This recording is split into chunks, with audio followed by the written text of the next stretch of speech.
Welcome to your last green math lesson. The next time you have math, you will be in the red book. Dun, dun, dun. Anyway, girls, my last day with my green girls. 9-8, end of the chapter. Good job, Miss Keem. I made it all the way through chapter 9. Anyway. Are you ready? I need you to put on your thinking caps. Take your little helmet on and put it on your head because I'm going to wow you. Because as I look at my board, I go, wow. All right, here's what's going on. The day is called Transforming Formulas. I closed my book, but 470, 71. So I'm thinking 472-ish. All right.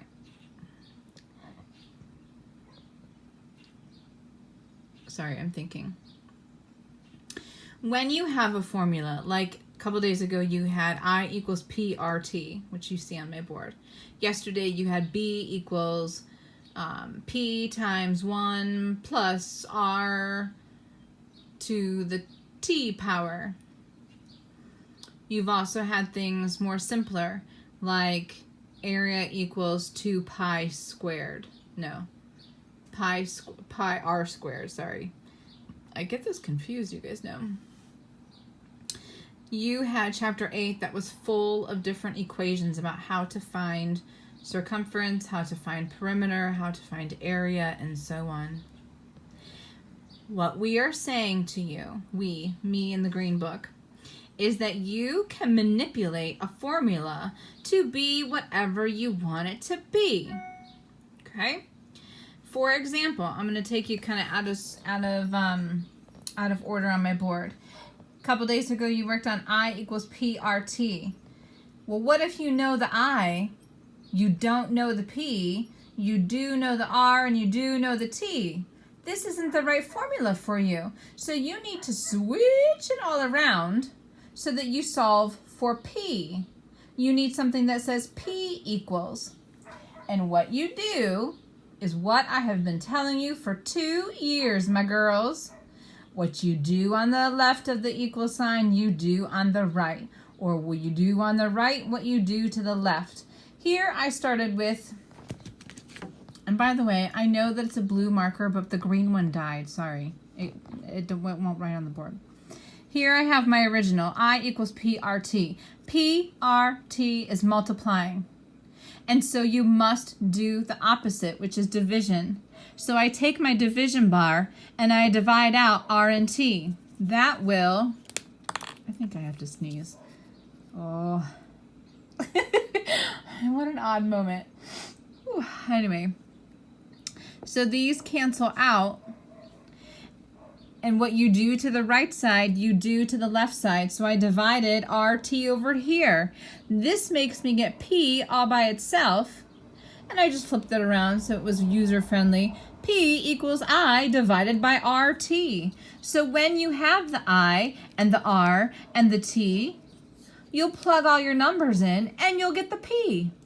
So a formula can be transformed or switched around to find out what you want it to find out. Now, on that page, 472 or whatever it was, in the quick check, they did an A, B, a C. I didn't like their sample problem, so ignore that. It was about area of a rectangle. I didn't like that. A started out with y equals 2, sorry, my window's open and my curtains are blowing. Y equals 2x minus 4. I want to solve for x, not y. So I have to do these 2 steps in order to get x all by itself. What I start out with is doing the addition or subtraction. Okay, so I add my 4 because that's the opposite of subtraction. What I do to the right, I do to the left. Then that leaves me with a y plus 4 equals 2x. x isn't by itself, so I divide it by 2 because 2x means multiplying. So the opposite is divide. So I divide each by 2 and that cancels out, and I divide this over here by 2. And so now I get x all by itself. X is equal to y plus 4 divided by 2. See how I did that? Are you amazed? Are you confused? B. Y equals x plus 3. This one was shorter because there was only one step. I'm going to subtract 3 from each side because then that will cancel those out. I'm left with y minus 3 equals x.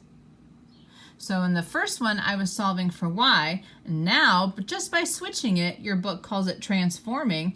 By switching it over, I can solve for x. This one over here, 4y equals 2x plus 10. Take care of your little subtraction over here. That's going to cancel that out. Minus 10, 4y minus 10 equals 2x. Need to divide out the 2's. Divide it out, they cancel out. I'm left with, and I just swapped it over here, x is going to equal 4y minus 10 divided by 2. So again, if I have y, but I don't know x, I can switch it all around the formula so that it will still work. And it works because of math geniuses. No. It works because with algebra, like you guys know, you are solving by doing the opposite operation. That's how math works. Okay? Then you have on 473 then, you have a quick check too. And I do it out here for you. Follow along. This is about interest. And so back to my original I equals PRT.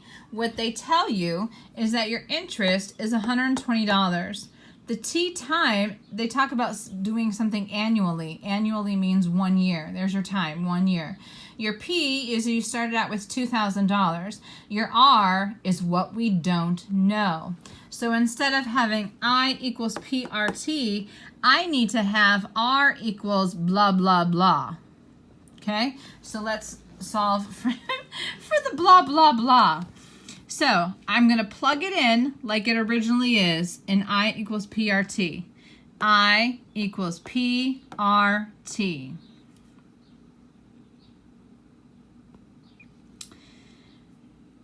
I like to just skip this step. Not skip it, but this is multiplying left to right. I can't do 2,000 times R, but I can do 2,000 times 1, which is 2,000. So that takes away the 1, okay? So I'm left with 2,000 times R, or just 2,000 R equals 120 from your I, interest. I now need to get R by itself. So I divide each side by 2,000. That cancels out. I divide 120 by 2,000. Now, I did a little arrow for some side math here. Because you can do the math. You can set yourself up a division problem, but watch me be a genius, okay? If I have 120 divided by 2,000, if there are any extra zeros, I can just chop them off. If I have 1 to borrow from each side, I can just chop them off. So I got rid of 1 from each side. That leaves me with 12 over 200. If I divide each of those by 2, I can get 6 over 100. 100 are 100ths, and that's exactly what I wanted. 6 over 100 is 6 hundredths. Rate is a percentage, so once I get a decimal out to 2 places, I can stop. Get that? 120 divided by 2,000. I can chop off the 2 zeros that they have in common. 1, 2. And then I simplified. If 12 is over 200, then 6 would be over 100. I chopped them in half.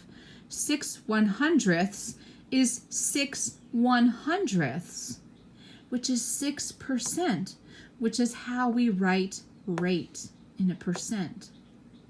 So all of this gobbledygook switching around says that we now know our missing value. Our missing value is 6%.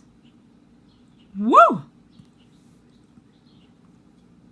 I told you needed your thinking caps. Watch this again. Hear it explained. If you need a question, go ahead and email me. I have a lot of Zooms tomorrow, so I have a lot of Zooms on Thursday, so I don't know if I can Zoom with you. I want you to try 9-8, all of it.